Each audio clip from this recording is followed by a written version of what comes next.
दोस्तों, Hindi cinema cipher में आपका स्वागत है।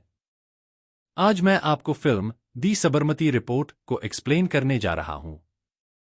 साबरमती रिपोर्ट 2024 में बनी भारतीय हिंदी भाषा की राजनीतिक ड्रामा फिल्म है, जिसे अविनाश और अर्जुन ने लिखा है और रंजन चंदेल ने निर्देशित किया है, जिसे बाद में धीरज सरना ने बदल दिया। फिल्म का निर्माण बालाजी मोशन पिक्चर्स और विकिर फिल्म्स प्रोडक्शन ने मिलकर किया है और इसका वितरण जी स्टूडियो ने किया है। यह 27 फरवरी 2002 को गोधरा में साबरमती एक्सप्रेस ट्रेन में आग लगाने की घटना पर आधारित है। इसमें विक्रांत मैसी, राशि खन्ना और रिद्धि डोगरा ने अभिनय किया है, जो टाइम के साथ साथ और भी रोमांचक होते चला जाएगा। अगर IMDb रेटिंग की बात करें तो 7.2 आउट ऑफ 10, इसलिए समय बर्बाद ना करके चलिए शुरू करते हैं।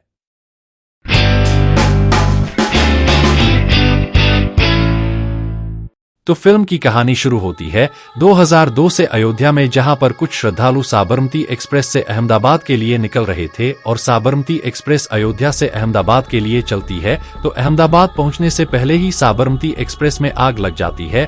जब ट्रेन गुजरात के गोधरा पहुंची थी और साबरमती एक्सप्रेस की 2 बोगियों में आग लगने की वजह से 59 लोग मारे गए थे। लेकिन जब यह बात बड़े बड़े न्यूज चैनल वालों को मालूम चली तो सभी लोग अपनी अपनी रिपोर्ट बनाने लगे। इस फिल्म में ETV नाम के एक बहुत बड़े न्यूज चैनल को दिखाया गया है, जो कि बहुत ज्यादा पॉपुलर है। अब आगे हम समर को देख पाते हैं, जो कि एक न्यूज रिपोर्टर तो है, लेकिन वो बहुत पॉपुलर नहीं है। इसके बाद हमें राज फिल्म का सबसे फेमस सीन दिखाया जाता है, जिसमें मालिनी का भूत बेहद इंडक्टिव अंदाज में डिनो मोरिया के किरदार आदित्य को बर्बाद करने की बात कर रहा है। इस स्क्रीन को प्रेस स्क्रीनिंग में दिखाया जाता है, जहां वीडियो जर्नलिस्ट के रूप में पहुंचा हिंदी मीडियम का पत्रकार समर कुमार।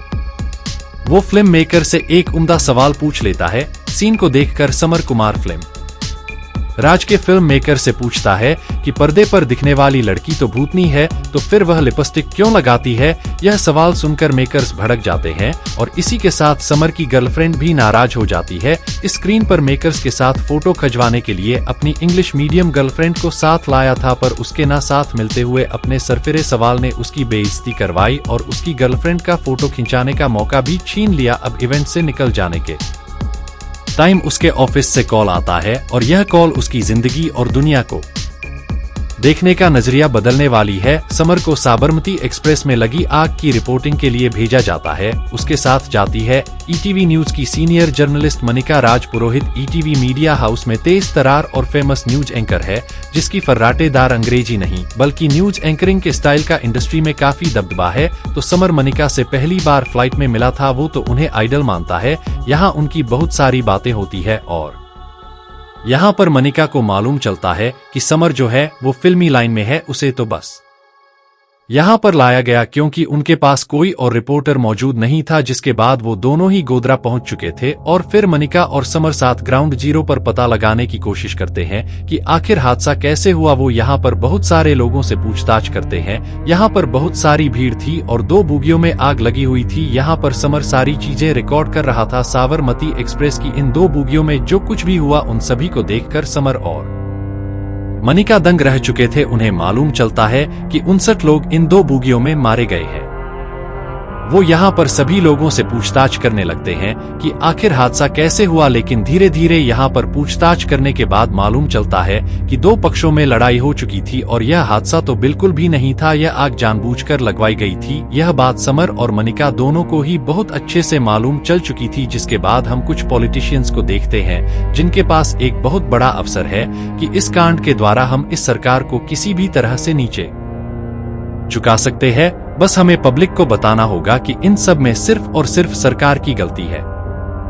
अब आगे हम देखते हैं कि ग्राउंड जीरो पर मनिका रिपोर्टिंग करना स्टार्ट कर देती है। समर उसे शूट कर रहा था और मनिका यहाँ पर बताती है कि अयोध्या से चलने वाली साबरमती एक्सप्रेस अपने दैनिक अंदाज से जा रही थी। अचानक से गोधरा पहुंचने पर उसमें आग लग गई और एक बहुत बड़ा हादसा था, जिसमें कि 59 लोग मारे गए हैं। ये सारी चीजें देखते हुए समर को बहुत बुरा लगा, क्योंकि मनिका और समर दोनों ने ही साथ में देखा कि यह हादसा नहीं बल्कि सोची समझी चाल थी। इसके बावजूद समर ने मनिका मैडम से कुछ नहीं कहा, वह बस उनकी बातें सुनता रहा। मनिका ने समर से कहा था कि जब यह क्लिप कंप्लीट हो जाए तो वह उसे ऑफिस भेज दे, तो यहाँ पर समर भी चुपचाप मान गया। तो मनिका मैडम के यहाँ से जाने के बाद समर फिर से जीरो ग्राउंड में आता है और वहाँ पर वह सारी चीजें रिकॉर्ड करता है जो कि दिखाई जानी चाहिए थी। समर यहाँ पर बताता है कि किस तरह से हमला हुआ है। वह हॉस्पिटल जाकर उन सारे विक्टिम्स की रिकॉर्डिंग करता है जो कि बुरी तरह से घायल हो चुके थे। उन सभी का कहना यही था कि भीड़ अचानक से आई और यह सोची समझी चाल थी और 59 लोग मारे गए। उनकी फैमिली के दर्द को यहाँ पर समर ने रिकॉर्ड कर लिया था। जब वो यह सारी रिकॉर्डिंग लेकर वापस आ रहा था तभी अचानक से दंगाई यहाँ भी पहुंच गए और उसके ऊपर भी अटैक करने की कोशिश की, लेकिन जैसे तैसे समर जो है वो वहां से भाग जाता है और तुरंत ही दिल्ली आकर उस रिकॉर्डिंग के बारे में ईटीवी मीडिया हाउस के डायरेक्टर को बताता है। वो उन्हें दोनों टेप दे देता है। एक टेप में मनिका ने रिपोर्टिंग की थी तो दूसरे टेप में समर ने रिपोर्टिंग की थी, लेकिन तब तक थोड़ी देर हो चुकी थी क्योंकि मनिका की रिपोर्ट पूरी तरह से तैयार थी। लेकिन यहाँ समर अपने हेड को बताता है कि जो कुछ भी मनिका मैडम और हमने देखा है वो यहाँ पर बताया नहीं गया है। मनिका मैडम ने वहाँ पर रिपोर्टिंग की है कि वो एक हादसा है, जबकि मेरे पास पुख्ता सबूत है जो कि इस टेप में है और आप देख सकते हैं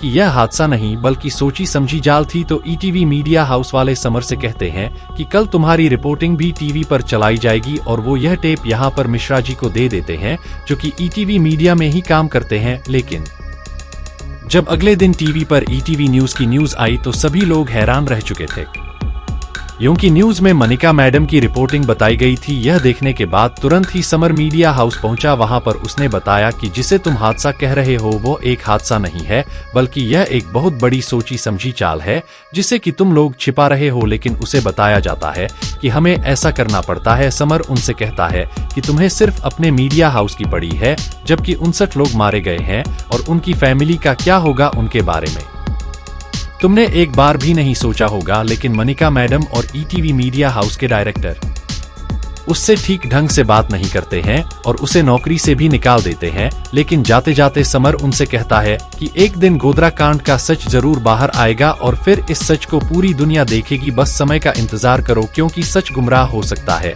लेकिन छिप नहीं सकता। आगे हम देखते हैं कि ईटीवी मीडिया हाउस वाले ने मनिका ने जो रिपोर्टिंग की थी वही रिपोर्टिंग चलाई गई है और अब पूरी दुनिया को ऐसा लगता है कि वो एक हादसा है और यहाँ समर कुछ भी नहीं कर पाया, जबकि वह चाहता था कि सच सामने आए। उसके पास जो टेप था वो टेप भी मिस्टर मिश्रा जी के पास है और अब उसके पास कोई सबूत नहीं है, इसलिए यहाँ पर उसे झूठे केस में जेल में डाल दिया जाता है क्योंकि अगर वह बाहर रहा तो वह ईटीवी मीडिया हाउस के लिए खतरा बन सकता था। लेकिन वो ज्यादा देर तक जेल में नहीं रहा क्योंकि उसकी गर्लफ्रेंड ने उसे जेल से बाहर निकाल लिया था। लेकिन यहाँ पर समर ने सोचा नहीं था उसके साथ ऐसा होगा क्योंकि यहाँ उसका ब्रेकअप हो चुका था, तो नौकरी भी जा चुकी थी और उसकी गर्लफ्रेंड भी जा चुकी थी। लेकिन उसे सबसे बड़ा दुख इस बात का था कि जो सच सामने आना चाहिए था वो सच किसी के सामने नहीं आ पाया, जिस वजह से वह बेवड़ा बन गया और अब उसकी जिंदगी सिर्फ और सिर्फ शराब के लिए चलती है।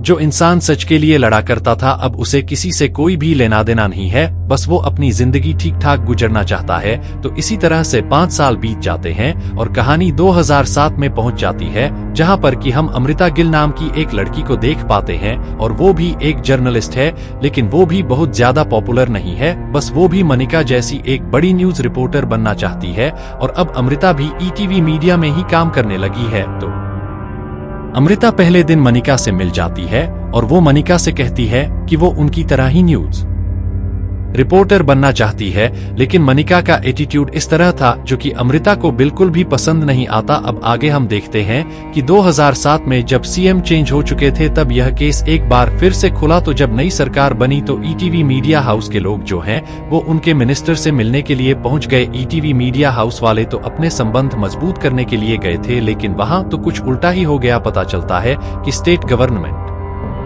चाहती है कि ईटीवी मीडिया हाउस वाले गोधरा कांड की रिपोर्ट एक बार फिर से तैयार करें, तो ईटीवी मीडिया हाउस वाले भी मान जाते हैं। हालांकि एक प्रॉब्लम थी, लेकिन एक बहुत बड़ी भी प्रॉब्लम नहीं थी। वह कहते हैं कि हम रिपोर्ट जरूर तैयार करेंगे, लेकिन हम इस बार हत्याकांड के बारे में नहीं बल्कि विक्टिम्स के बारे में बताएंगे। लेकिन इसके बारे में वो खुद रिपोर्टिंग नहीं करने वाले थे, बल्कि वो किसी नए रिपोर्टर को देखना चाहते हैं ताकि वही इसे संभाल ले, वरना इनकी तो रेपुटेशन खराब हो जाएगी। तब मनिका को अमृता के बारे में याद आता है। अमृता दरअसल में एक मौके की तलाश में है और वो अपना काम जो है वो काफी अच्छे तरीके से करती है। इसलिए मनिका अमृता से कहती है कि तुम्हें गोधरा कांड के विक्टिम्स की रिपोर्ट तैयार करनी है और यह सब कुछ तुम्हारे हाथ में है, इसके लिए तुम्हारे पास 1 हफ्ता है। यह सुनने के बाद तो यहाँ पर अमृता खुश हो जाती है, क्योंकि यह बात उससे मनिका मैडम ने कही थी और दूसरी बात वो ऐसे सुनहरे अफसर का इंतजार ही कर रही थी जिसके बाद वह गोधरा हत्याकांड के केस के बारे में स्टडी करना स्टार्ट कर देती है। लेकिन विक्टिम्स के बारे में जानने से पहले उसे पता लगाना होगा कि आखिर वहां हुआ क्या था। बहुत सारी चीजें पता करने के बावजूद उसे कुछ भी समझ नहीं आ रहा था। लेकिन तभी ईटीवी मीडिया हाउस के मिश्रा जी यहां अमृता के पास आते हैं और वो उसे एक टेप देते हैं और मिश्रा जी यहां पर अमृता को समर के बारे में भी बताते हैं। उस टेप को देखने के बाद एक बात तो अमृता को मालूम चल चुकी थी कि यह एक हादसा नहीं था बल्कि सोची समझी चाल थी। मिश्रा जी यहां पर अमृता को समर के बारे में बताते हैं कि इस केस की वजह से ही समर की नौकरी चली गई थी और उसकी पूरी की पूरी जिंदगी बर्बाद हो गई थी, क्योंकि उसे जेल में भी डाल दिया गया था। अब जिस इंसान को इस केस के बारे में सबसे ज्यादा मालूम था वो तो समर ही था। इसलिए अमृता तुरंत ही समर के पास जाती है। समर तो अब पूरी तरह से बेवड़ा बन चुका था, लेकिन यहाँ पर अमृता चाहती है कि समर उसे गोधरा केस के बारे में सब कुछ बताए। लेकिन समर का अब किसी से कोई भी लेना देना नहीं है। उसका जीवन जो है वह शराब के लिए है और अब उसे बस शराब के लिए पैसे चाहिए होते हैं। तो यहाँ पर समर ने मना कर दिया था, लेकिन जब अमृता यहाँ से जाने लगती है तो समर तुरंत ही उसके पास जाता है और कहता है कि मैं तुमसे 50 लाख रुपए लूंगा इस काम के लिए, बदले में मैं तुम्हें सारी इन्फॉर्मेशन दूंगा जो कि तुम्हें चाहिए है। दरअसल में समर के शराब के लिए पैसे खत्म हो रहे थे, इसलिए उसने यह किया। तो अमृता भी मान चुकी थी, लेकिन वह समर को सिर्फ और सिर्फ 10 लाख रुपए देने ही वाली थी। इसके लिए समर भी मान गया था। वो अगले दिन गोधरा निकल जाते हैं और अब वो दोनों मिलकर यहाँ जीरो से इन्वेस्टिगेट करेंगे कि आखिर यहाँ पर हुआ क्या था। तो थोड़ी जांच पड़ताल के बाद उन्हें मालूम चला कि अयोध्या में एक यज्ञ था और यज्ञ से ही यह सारे लोग वापस लौट रहे थे। तभी वहां पर मालूम चलता है कि कुछ लड़के लड़की के साथ छेड़छाड़ कर रहे हैं। यह देखने के बाद जब सद्दाम को यह सारी बातें मालूम चली तो उसने भीड़ इकट्ठी कर ली। सद्दाम ने 5 से 10 मिनट के भीतर ही 1000 लोगों की भीड़ इकट्ठी कर ली थी। फिर सद्दाम ने सारे लोगों को यहाँ लेकर आया और फिर यात्रियों से झगड़ा किया, क्योंकि उन्हीं में से एक ने सानिया के साथ बदतमीजी की थी। इसी वजह से ट्रेन में आग लग गई। दूसरी कहानी यह है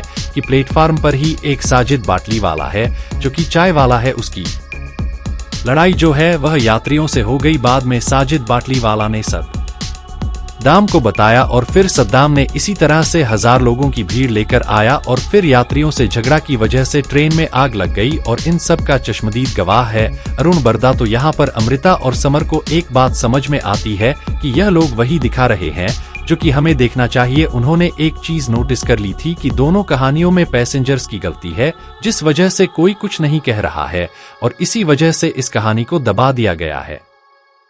लेकिन अरुण बरदा से अगर वो लोग मिल ले तो यह सारी कहानी झूठी साबित हो जाएगी और उन्हें अपनी तीसरी और सच्ची कहानी मिल जाएगी। लेकिन उससे पहले यह लोग साबरमती एक्सप्रेस को देखने के लिए जाते हैं जो कि 5 साल पहले जल गई थी। वो यहाँ पर निरीक्षण करते हैं और देखते हैं कि आखिर रेलवे वालों ने इसे किस तरह से हादसा बताया है। रेलवे वालों की रिपोर्ट में लिखा था कि कुछ लोग इसी ट्रेन के डिब्बे में बैठकर खाना बना रहे थे। तो एक दूसरी रिपोर्ट में लिखा है कि सिगरेट की वजह से इस ट्रेन में आग लगी है। लेकिन समर इन दोनों को ही झूठी ठहरा देता है। समर बताता है कि इन दोनों बोगियों की अगर सीट को मिलाया जाए तो 72 सीट रहते हैं और यात्री जो है वो 200 के आसपास थे, मतलब कि 3 गुना लोग। मतलब कि जिस ट्रेन में पैर रखने तक की जगह ना हो वहां पर लोग खाना बना रहे थे। ऐसा तो हो ही नहीं सकता। मतलब यह रिपोर्ट तो पूरी तरह से गलत है। दूसरी रिपोर्ट है सिगरेट की, तो यहाँ भी वही बात निकल कर आती है कि जब 3 गुना भी भीड़ है तो किसी इंसान ने सिगरेट निकाली और पी ली और वहां पर फेंक दी और किसी ने उसे देखा भी नहीं। चलो सिगरेट अगर किसी ने फेंक दी और किसी ने देखा भी नहीं तो आखिर एक सिगरेट से ज्यादा क्या हो सकता है। जो यहाँ हम देख रहे हैं वो तो बिल्कुल नहीं हो सकता। तो अब वो लोग कोर्ट जाते हैं जहाँ पर कि अरुण बरदा मौजूद था, लेकिन उसे सबकी नजरों से छिपाया जा रहा था, जिस वजह से अमृता और समर को भी उसे ढूंढने में बड़ी प्रॉब्लम हुई थी। लेकिन आखिर में उसने देखा कि 2 पुलिस वाले अरुण बरदा को बाइक से लेकर जा रहे हैं। वो लोग अरुण बरदा को घर लेकर जाते हैं और उनके पीछे पीछे अमृता और समर भी जा रहे थे। लेकिन प्रॉब्लम यह थी कि अरुण बरदा को जिस घर में रखा गया था उसकी चौकीदारी के लिए 2 हवालदार भी बाहर खड़े किए गए थे। तो आखिर समर और अमृता अंदर कैसे जाए? तो समर के पास भी इसका प्लान था। वो लोग बड़े ऑफिसर्स बनकर बत्ती वाली जीप लेकर अरुण बरदा के घर पहुंच जाते हैं। हवालदार उन्हें नहीं रोक पाते हैं और फिर वो अरुण बरदा से सारी पूछताछ कर लेते हैं और फिर अरुण बरदा को ना चाहते हुए भी सब कुछ सच बताना पड़ता है। अरुण बताता है कि वह किसी जगह पर काम कर रहा था, तभी सद्दाम भाई आए और उन लोगों ने हम सभी को अपने साथ लेकर चले गए और जो गोधरा में हुआ है वो कोई हादसा बिल्कुल भी नहीं है, यह एक सोची समझी चाल थी। साबरमती एक्सप्रेस को जलाने की प्लानिंग एक दिन पहले ही हो चुकी थी। बहुत सारे लोगों को इकट्ठा भी कर लिया गया था और 20 से 20 लीटर की 7 पेट्रोल की ड्रम्स को भी रख लिया गया था। अगले दिन जब गोधरा के पास 5 मिनट के लिए ट्रेन रुकी तो सभी लोगों ने साबरमती एक्सप्रेस पर S6 में हमला कर दिया, क्योंकि S6 पर ही हमला करने का कहा गया था। पहले तो सभी ने साबरमती एक्सप्रेस पर ईंट और पत्थर जलाए, बाद में उसमें पेट्रोल डाला और आग लगा दी। तो अब यहाँ पर अमृता और समर को सारी बातें मालूम चल चुकी थी कि आखिर साबरमती एक्सप्रेस पर आग कैसे लगाई गई, लेकिन अभी भी उस बड़े आदमी का नाम बाहर नहीं आया था जिसने यह सारा काम करवाया था। सद्दाम तो उस बड़े आदमी का कठपुतली था। सद्दाम से जो कहा जाता था सद्दाम वही करता था। और इससे पहले कि उसका नाम बाहर आ पाता, जब अमृता और समर कहीं जा रहे थे तभी अचानक से कुछ गुंडे आ जाते हैं और उन लोगों ने यहाँ से अमृता के पास से सारे सबूत लेकर चले गए थे। अब अगले दिन कुछ पता करने के बाद इन एक बहुत बड़े मास्टरमाइंड का नाम सामने आता है और वो मास्टरमाइंड था हबीब कादरी। हबीब कादरी के कहने पर ही सद्दाम ने यह सब कुछ किया था। कुछ दिन बाद हम देखते हैं कि समर के ऊपर आरोप लग चुके थे और उसे भी फंसाया जा रहा था। समर यहाँ पर बहुत कुछ बताना चाहता था लेकिन उसके पास सबूत नहीं थे, क्योंकि सारे सबूत तो उनसे छीन लिए गए हैं। लेकिन फिर भी वह जज साहब को बहुत सारी बातें बताता है। वह बताता है कि इन सब में सबसे बड़ी गलती पत्रकारिता की है। देश बहुत उम्मीद लेकर इनकी तरफ देखता है, लेकिन मीडिया वाले अपने ऊपर बैठे उन लोगों को देखता है जो कि ये सारी चीजें करवाते हैं। तो जज साहब यहाँ पर कोई फैसला तो नहीं सुनाते, लेकिन वो गोधरा के इस सच को बाहर लाना चाहते हैं। इसलिए वो एक टीम को तैयार करते हैं और इस सच को ताकि बाहर लाया जा सके। तो अब इसी तरह से यह केस जो है वह 2017 तक पहुंच चुका था और अभी तक कोई भी फैसला नहीं सुनाया गया था। तो अब हम देखते हैं कि समर अब नेशनल टीवी पर एंकरिंग करने लगा था और अमृता को भी ईडीवी से निकाल दिया गया था, इसलिए वो भी समर के साथ नेशनल टीवी पर ही काम करती है। और आज का बहुत ही खूबसूरत पल होने वाला था, क्योंकि समर 2017 में गोधरा के उस हत्याकांड के बारे में रिपोर्ट लेकर आया था और सभी को वो सच बताने वाला था। समर शुरुआत से सब कुछ बताता है कि अयोध्या से यज्ञ कंप्लीट करने के बाद सारे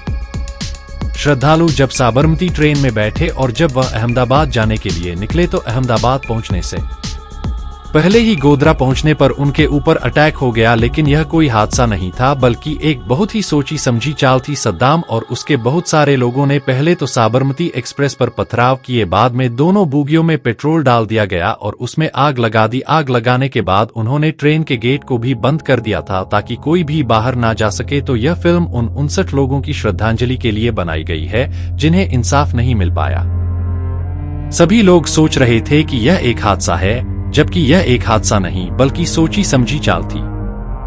फिल्म के आखिर में बताया जाता है कि भारत के सर्वोच्च न्यायालय की निगरानी में एक विस्तृत जांच के बाद 2011 में एक ट्रायल कोर्ट ने निष्कर्ष निकाला कि गोधरा में साबरमती ट्रेन को जलाना एक पूर्व नियोजित साजिश थी और जांच करने वाले आयोग के अनुसार कोच में लगी आग एक दुर्घटना नहीं थी, बल्कि इसे जानबूझकर आग लगाई गई थी। इस भयानक अपराध के लिए 31 लोगों को दोषी ठहराया गया, जबकि 63 अन्य को पर्याप्त सबूतों के अभाव से बरी कर दिया गया था और 11 दोषियों को इस बर्बर अपराध के लिए मौत की सजा दी गई थी, जिसमें एक रात पहले साजिश को अंजाम देने के लिए की गई बैठक और पेट्रोल खरीदने का अपराध भी शामिल था। और फिर 2017 में गुजरात उच्च न्यायालय ने निचली अदालत के फैसले की पुष्टि की थी कि साबरमती ट्रेन को जलाने की साजिश थी, न कि दुर्घटना। तो दोस्तों, साबरमती रिपोर्ट वास्तविक जीवन की घटना पर आधारित फिल्म है, इसलिए इस बात पर बहस को आमंत्रित करता है कि फिल्म प्रामाणिक है या नहीं। लेकिन जैसा कि विक्रांत ने अपने एक इंटरव्यू में कहा था, इस फिल्म को हिंदू मुस्लिम या लेफ्ट राइट विंग के चश्मे से देखना मानवता के लिए शर्म की बात है। द साबरमती रिपोर्ट न केवल दंगों के दौरान मारे गए निर्दोष लोगों को श्रद्धांजलि देती है, बल्कि एक फिल्म मनोरंजन के माध्यम के रूप में अंत तक दिलचस्प बनी रहती है। यह फिल्म उन लोगों को अवश्य देखनी चाहिए जो भारतीय इतिहास में रुचि रखते हैं। और द साबरमती रिपोर्ट, यह फिल्म बड़ी हिम्मत से साबरमती का सच दिखाती है। यह फिल्म कसी हुई है, मीडिया के नजरिए से यह चीजों को दिखाती है, कुछ ऐसा भी दिखाती है जो मीडिया की इमेज खराब करता है। लेकिन बात जब 69 लोगों की जान की होती है तो बात तो होनी चाहिए। फिल्म हर पहलू पर बात करती है। अदालत ने जो कुछ कहा वो बताती है, आपको बांधे रखती है। आप इस केस का सच जानने के लिए इस रिपोर्टर के साथ रिपोर्टर बन जाते हैं। आज की पीढ़ी को शायद इस कांड के बारे में नहीं पता होगा, तो उनके लिए यह फिल्म एक दस्तावेज का काम भी करती है। फिल्म आपको कहीं बोर नहीं करती, कहीं खींची हुई नहीं लगती, चीजें तेजी से आगे बढ़ती रहती है। हाँ, थोड़ा इमोशनल कनेक्ट कम है, वो होता तो फिल्म और शानदार हो सकती थी। 12 साल फेलियर के बाद भी विक्रांत फिर फॉर्म में है और इस रिपोर्टर में उन्हें पूरे नंबर मिलते हैं। दिखाने वाला एक नया रकार हिंदी बोलने वाला एक पत्रकार, यह किरदार विक्रांत के अलावा शायद ही कोई कर सकता था। उन्होंने परफेक्शन से इस किरदार को निभाया है। रिद्धि डोंगरा ने कमाल का काम किया है। मीडिया के लोग उनके किरदार से काफी रिलेट कर पाएंगे। हर न्यूज रूम में रिद्धि के किरदार जैसा पत्रकार आपको मिल जाएगा। उनके एक्सप्रेशन परफेक्ट है। राश खन्ना ने ट्रेनी जर्नलिस्ट के किरदार को परफेक्शन के साथ प्ले किया है। एक बड़ी जर्नलिस्ट की एक फैन से लेकर उसे सच का आईना दिखाने वाली पत्रकार, यह रोल उनके बेस्ट रोल में से एक है। बाकी के कलाकारों ने भी अच्छा काम किया है। तो वहीं धीरज सरना का डायरेक्शन अच्छा है। उन्होंने फिल्म को खींचा नहीं, 2 घंटे में सब दिखा दिया, लेकिन इमोशन और डालना चाहिए था। तारीफ एकता कपूर की भी करनी होगी कि उन्होंने ऐसा सब्जेक्ट चुना, इसके लिए हिम्मत चाहिए है। एकता का सास बहू से लेकर साबरमती तक का सफर दिलचस्प रहा। वो हर तरह का कंटेंट बना रही है और कुछ नया ट्राई करने से हिचकिचा नहीं रही है। और दी साबरमती रिपोर्ट में कलाकारों का अभिनय सराहनीय है। पत्रकार की भूमिका निभा रहे विक्रांत मेसी, राश खन्ना और रिद्धि डोंगरा अपने अभिनय से कहानी को और भी गहरा बनाते हैं। विक्रांत जैसा अभिनेता के लिए जिनके पास 12 थ फेल, सेक्टर 36 और डेथ इन द गंज जैसी कई समीक्षाओं द्वारा बेहतरीन भूमिकाएं हैं, द साबरमती रिपोर्ट के साथ यह बेहतर हो जाता है। इस फिल्म में उनका अभिनय पानी जैसा है, यह प्रभावित होता है और इसका शांत प्रभाव पड़ता है। जहां राश अपने किरदार में एक विशेष आकर्षण जोड़ती है, वहीं रिद्धि अपने प्रभावशाली अभिनय से चमकती है। वह एक बॉस महिला का किरदार निभाती है और उसके साथ न्याय करती है। तो उम्मीद करता हूं दोस्तों आपको वीडियो पसंद आई होगी। वीडियो पसंद आई हो तो वीडियो को लाइक जरूर कीजिएगा, ताकि आपको इसी तरह के लेटेस्ट और फ्रेश कंटेंट मिलते हैं एक और कमाल की वीडियो के साथ। तब तक के लिए आप हमारे चैनल के साथ बने रहिए।